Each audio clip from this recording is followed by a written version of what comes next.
Mesdames et messieurs, bonsoir. Bienvenue dans le 19h30 sur Canal 3 Bénin à la une de l'actualité ce soir. Suite des activités d'installation des structures de soutien du parti Force Kori pour un Bénin émergent quelques jours après. La jeunesse du parti, ce sont les femmes qui entrent en jeu et se positionnent derrière. Le parti Kori, le mouvement national des femmes FCBE, a tenu son assemblée générale ce samedi à Grand Popo dans le département du Mono. On en parle dans un instant.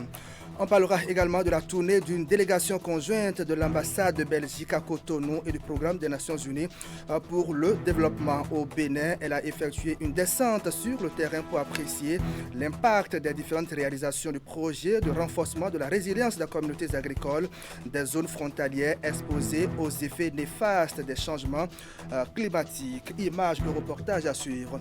À suivre également le point de la cérémonie d'inauguration du parc à bus de la ville de Boycon. C'est le fruit d'un investissement de plus d'1 milliard de francs CFA de la coopération suisse, de la Banque mondiale ainsi que de la mairie de Boycon. L'ouvrage moderne mis en service à la grande satisfaction de ses usagers va permettre d'améliorer les conditions de transport et de dynamiser par la même occasion l'économie locale. Voilà pour le sommet. Merci d'être au rendez-vous de l'information sur Canal 3 à Bénin.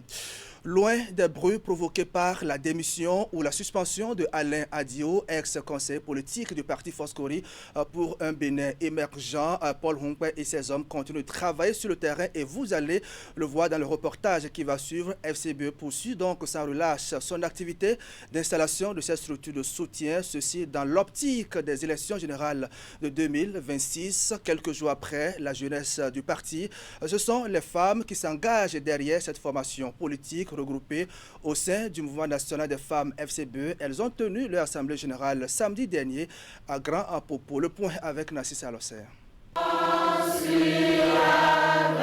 Dans une ambiance empreinte de solennité, elles tournent leur regard vers les élections générales de 2026 au Bénin. Elles, ce sont les membres du mouvement national des femmes du parti Force Kori pour un Bénin émergent. On dit souvent que les femmes parlent beaucoup. Nous voudrions vous rassurer que les femmes FCBE ne savent pas que parler. Les prochains résultats vous le démontreront. Le défi est ainsi lancé pour les échéances électorales de 2026 et ces femmes venues de tous les départements du Bénin entendent le relever pour le parti au logo Kori sur fond vert. Un engagement pris avec maîtrise et assurance au sommet de cette formation politique. Nous en sommes capables parce que nous sommes avec vous. Et surtout dans un creuset qui reflète ce qu'une femme peut être. Dans le ménage, c'est la femme qui assure le consensus, oui ou non? Oui. Lorsqu'un enfant a été corrigé par le papa, qu'il commence par pleurer, il va vers où? Vers qui? Il va vers sa maman. Ça veut dire que c'est en vous qu'on trouve la consolation, c'est en vous qu'on trouve l'apaisement, c'est en vous qu'on trouve la sécurité. Avec vous, le Bénin peut mieux se porter. On va donc vous remettre les clés du Bénin, a semblé ajouter cet ancien ministre pour qui la réforme relative au quota des femmes par circonscription électorale reste une opportunité à saisir. Je voudrais féliciter le pouvoir pour avoir osé retirer aux hommes une part de leur pouvoir et dire prochainement, vous devez compter avec les femmes. Il vous revient maintenant la charge de prendre ça. C'est comme une jarre portée aux genoux et il revient maintenant que vous-même vous aidiez à monter ça sur la tête. Envoyer beaucoup plus de femmes à la table de prise de décision au Bénin. C'est le mot d'ordre de la Force Kori pour un Bénin émergent autour de cette assemblée générale du mouvement national des femmes FCBE. 2 jours de réflexion pour restructurer les organes dirigeants du mouvement afin de permettre au parti de mieux se comporter à l'issue des compétitions politiques à venir.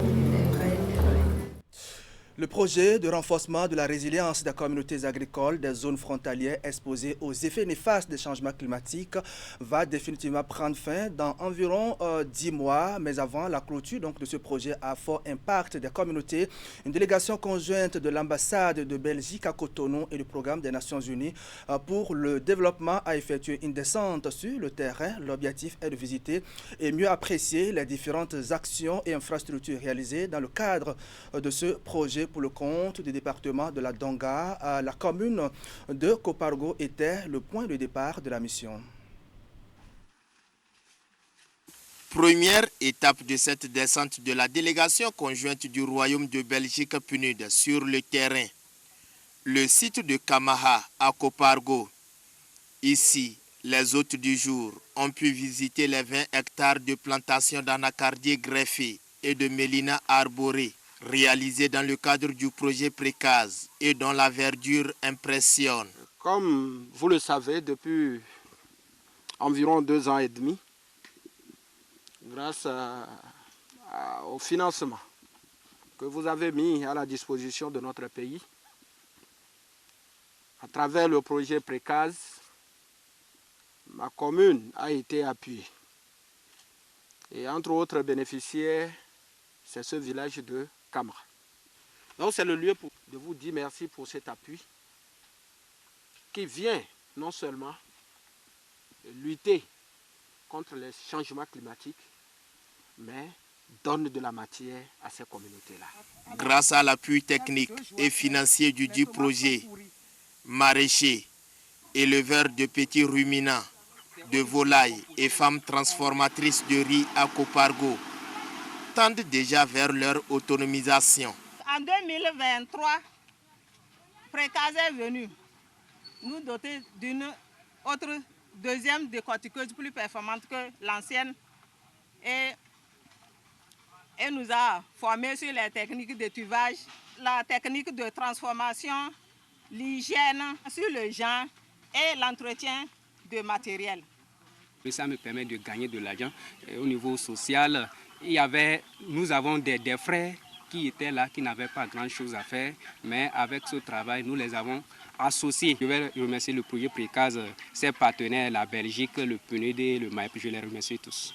Oui, l'objectif atteint, on a reçu la satisfaction des bénéficiaires parce qu'on peut vous dire, à 10 mois de clôture de projet financier, on a un taux d'exécution physique de 110%, un taux d'exécution financière de 90%. À Tchouchou, toujours dans la commune de Kopargo, cette délégation a pu toucher du doigt le niveau d'avancement des travaux de construction d'une retenue d'eau de 3 forages gros débit, dont 2 pastoraux et un annexé à la plateforme agribusiness. Donc, les animaux viendront boire de l'eau. Toujours dans le département de la Donga, après Kopargo, la délégation conjointe a mis le cap sur les communes de Djougou et de Waké. Il était question, comme la première étape, d'évaluer l'impact du projet au sein des communautés. À ce niveau également, les bénéficiaires n'ont pas manqué d'exprimer leur satisfaction aux émissaires du Royaume de Belgique et du programme des Nations Unies pour le développement. Reportage. Pour le deuxième acte de sa tournée, la mission conjointe au Royaume de Belgique, PNUD, a également apprécié les différentes réalisations, aussi bien de Djougou que de Waké, sites de plantation, infrastructures socio-communautaires d'envergure, poulaillers, bergeries, maraîchage. Tout est minutieusement scruté par cette délégation. Visiblement, pour quelqu'un qui connaît la forêt, vous voyez que les arbres sont un peu branchus ici. C'est un phénomène forestier, parce que ces arbres sont déjà un peu proches de la lisière. Permettez-moi, au nom du conseil communal et du maire, ainsi que des populations bénéficiaires de Djougou, d'adresser nos vifs remerciements à l'ensemble de l'équipe de Précase, ainsi qu'aux partenaires techniques et financiers pour la qualité du travail accompli et l'engagement constant dont vous faites preuve. À la mairie de Waké, un tête-à-tête entre les différentes parties prenantes au projet pour échanger sur l'approche revolving pour l'accroissement de la résilience. Parmi les principales réalisations déjà accomplies, nous pouvons mentionner la remise des matériels et d'équipements agricoles aux membres clusters. Au regard des résultats tangibles et encourageants obtenus, la mission conjointe se dit satisfaite. Je pense une grande satisfaction de voir qu'en si peu de temps, à la fois le PNUD et ses partenaires, que ce soit le MAEP, l'INRAB et les entrepreneurs, ont réussi à mettre en œuvre autant de projets, autant d'infrastructures. Alors on sait que le projet a une durée de vie assez courte. Et malgré cette durée de vie courte, déjà après 2 ans, un peu plus de 2 années, on voit les changements. J'avoue que ce qu'on a vu sur le terrain dépasse en tout cas ce que nous attendions en termes en tout cas de résultats atteints. Et ce qui est important lors de cette visite, ce ne sont pas les gens qui travaillent dans le projet, ce ne sont pas les concepteurs des rapports, ce sont les bénéficiaires eux-mêmes qui ont exprimé leur satisfaction. À quelques mois de la...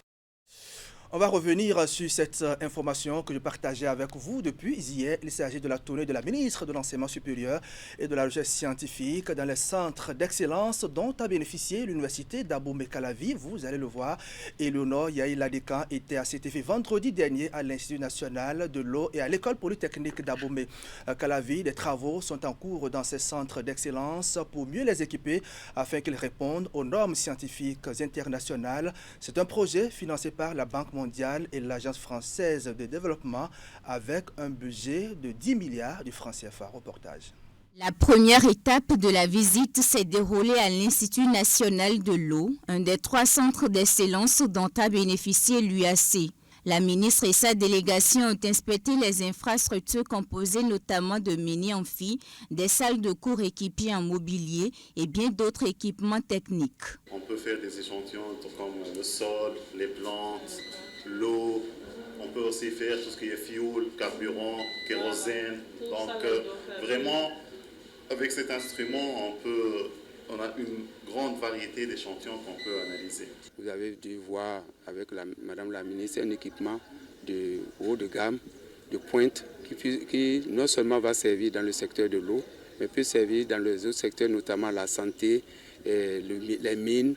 Et ça peut permettre également à d'autres acteurs du secteur de l'État de contrôler la qualité de tout ce que nous avons. Nous avons aussi des salles spécialisées où on aura la modélisation, la télédétection et les systèmes de calcul. Le second centre d'excellence visité est celui de l'école polytechnique d'Abomey-Calavi. Nous avons des laboratoires, 4 grands labos, puis nous avons ici 2 grandes salles informatiques. Tout est équipé.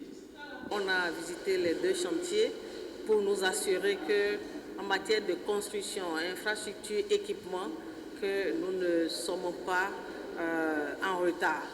Et à la fin de ce chantier, j'ai pu vous dire que moi, je suis particulièrement très fière de constater que l'environnement de travail d'apprentissage des apprenants va changer.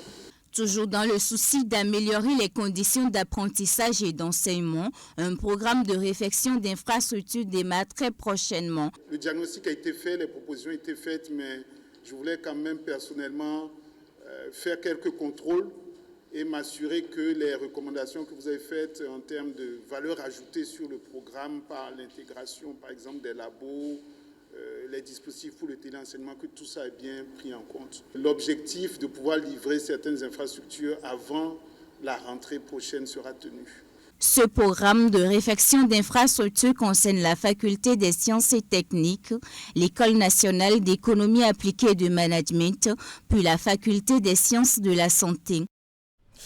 Toujours dans l'actualité, audience au cabinet de la présidente de la Haute Cour de justice, la professeure Dandi Niamou a reçu une délégation de l'association Mioker le vendredi 16 mai 2025. Les discussions ont tourné autour des attentes de l'association en prélude à l'organisation de la 2e édition du Congrès panafricain des maladies neuromusculaires. Il s'agit d'un important rendez-vous sanitaire prévu pour les 8, 9 et 10 octobre 2025 à Cotonou. L'objectif est d'accompagner les personnes atteintes de ces maladies. Ghislain Nda Secours est le président de l'association. On va l'écouter au terme de l'audience. Madame la présidente de la Haute Cour de justice nous a fait l'honneur de nous accueillir dans son institution parce que nous avons souhaité lui porté un certain nombre de propositions parce que la question de la santé, c'est une question universelle, c'est une question qui touche tout le monde. Donc c'est tout un ensemble d'acteurs qui interviennent dans ce domaine. Et nous essayons à travers nos actions de faire le pont entre tous ces acteurs de manière à ce que les populations, les concitoyens qui souffrent des affections neuromusculaires, c'est-à-dire qui souffrent des myopathies, des maladies du muscle, des maladies du nerf, mais également des maladies de la jonction neuromusculaire, leur faire comprendre qu'ils ne sont pas seuls face à leur maladie, ni seuls face aux médecins ou aux accompagnants. C'est vraiment une question globale. Nous sommes en train de parler de santé globale. Donc la Haute Cour de justice est bien positionnée. Le lien n'est pas forcément frappant à première vue. On le trouve à travers nos actions et à travers nos propositions que nous avons faites à Madame la Présidente de la Haute Cour de justice. Notre présence aujourd'hui est déjà la suite d'actions qui ont été menées qui ont commencé il y a quelques années maintenant. La première action a été la tenue du congrès panafricain sur les maladies neuromusculaires en octobre 2023. Ça a été un grand succès et nous réitérons l'événement d'ailleurs le 8, 9 et 10 octobre 2025. Donc c'est un congrès international qui va mettre en lumière les maladies neuromusculaires. Il se tient au Palais des Congrès à Cotonou parce que je suis béninois, je souhaite travailler pour mes concitoyens, mes frères, mes sœurs, mes tantes, mes parents. Donc voilà, donc j'ai la chance de venir avec des collègues de la PHP, donc des hôpitaux de Paris, de l'association MyoCare, qui participent justement à la promotion, en tout cas à la mise en œuvre des actions pour prendre en charge ou accompagner les patients atteints de maladies neuromusculaires. Et dans le reste de l'actualité à présent, le collectif des confédérations des transporteurs du Bénin a été porté sur les fonds baptismaux. Mercredi dernier, c'était à la faveur de la première assemblée générale élective de l'instance fêtière tenue au siège de la Chambre de commerce et d'industrie du Bénin, ici à Cotonou, au thème des assises qui ont réuni les délégués en provenance de tous les départements du pays. Un nouveau bureau a été élu pour conduire les activités du collectif. Reportage. En Afrique subsaharienne, entre 80 et 90% des échanges nationaux et infracommunautaires en matière de transport se déroulent sur les axes routiers. Mais en dépit de sa prépondérance, le sous-secteur du transport routier bat de l'aile. Nous avons beaucoup de problèmes, à savoir nos tarifs, ils l'ont dit ici, qui sont tombés pratiquement bas. Le fret qui n'est plus à cause des problèmes que nous savons tous, la fermeture des frontières du Niger. C'est dans ce contexte que s'inscrit cette assemblée générale du collectif des confédérations des transporteurs du Bénin qui marque la fin du mandat du bureau dirigé par Ali Hassan Babouni. Aboutissement d'une série d'activités entamées il y a quelques mois, elle trahit la détermination des transporteurs à évoluer sous un même creuset. Nous avions pour mission, d'une part, de faire la revue de nos tests fondamentaux au regard des faiblesses notées dans leur application et de proposer, d'autre part, des améliorations à ce test. Et Nabel Bénin, partenaire du CTB, appuie financièrement l'événement dès lors qu'il répond aux ambitions nourries par la coopération technique belge dans le cadre de l'exécution du volet travail décent de l'un de ces projets dénommé Passeport 2. Ce projet, qui s'inscrit dans la droite ligne du PHG2 du gouvernement béninois pour ce qui concerne son volet professionnalisation du métier de transporteur, prévoit pour une période allant de 2023 à 2028 d'accompagner les transporteurs pour une meilleure organisation dans la perspective de l'amélioration de leur chiffre d'affaires, de renforcer les capacités de gestion des entrepreneurs de transport de marchandises. Le représentant du président de la Chambre de commerce et d'industrie du Bénin et le premier président du CTB ont chacun lancé un appel à la poursuite de la dynamique de l'unité. L'élection tenue hors caméra a accouché d'un bureau de 35 membres, dont 12 coordonnateurs départementaux, coiffés par Mohamed Eloche Ali Tonou, Fondé en 2018, le collectif des confédérations des transporteurs du Bénin réunit plus de 90% des acteurs du secteur. Je l'ai annoncé en début de cette session d'information. C'est d'ailleurs le dernier sujet avant de prendre congé de vous. Le parc à bus de Boycon est désormais opérationnel. C'est le fruit de l'engagement de la coopération suisse, de la Banque mondiale ainsi que la mairie de Boycon. Plus d'1 milliard de francs CFA investis pour la réalisation de cette infrastructure longtemps espérée par les acteurs de transport. C'est désormais chose faite à leur grande satisfaction et c'est aussi un ouvrage qui va permettre de dynamiser l'économie locale. Explication, Imet Hélène Amosso. Attendu depuis des lustres, l'infrastructure est enfin opérationnelle. Le parc à bus de Boycon vient d'être inauguré au grand bonheur de tous. De 2 blocs construits en matériaux durables, des apatames pour les commerçantes ainsi que des toilettes de fortune à ses débuts il y a 15 ans, l'espace de transit offre aujourd'hui aux concitoyens de meilleures conditions de transport, de fluidité et de mobilité. Le parc à bus de Boycon, désormais modernisé et fonctionnel, est bien plus qu'une simple infrastructure. Il représente un levier essentiel pour le développement économique, social et environnemental de notre région. Il incarne aussi bien un bel exemple de réussite de la coopération décentralisée et surtout une matérialisation forte d'un projet du programme d'action du gouvernement 1. En appuyant ce projet, la Suisse vise ainsi à accompagner la commune pour renforcer ses ressources financières. J'espère que le dispositif de gestion mis en place permettra d'atteindre effectivement ce résultat, que ces ressources permettront d'investir dans d'autres secteurs, mais aussi et surtout d'entretenir cette infrastructure pour en assurer une réelle durabilité.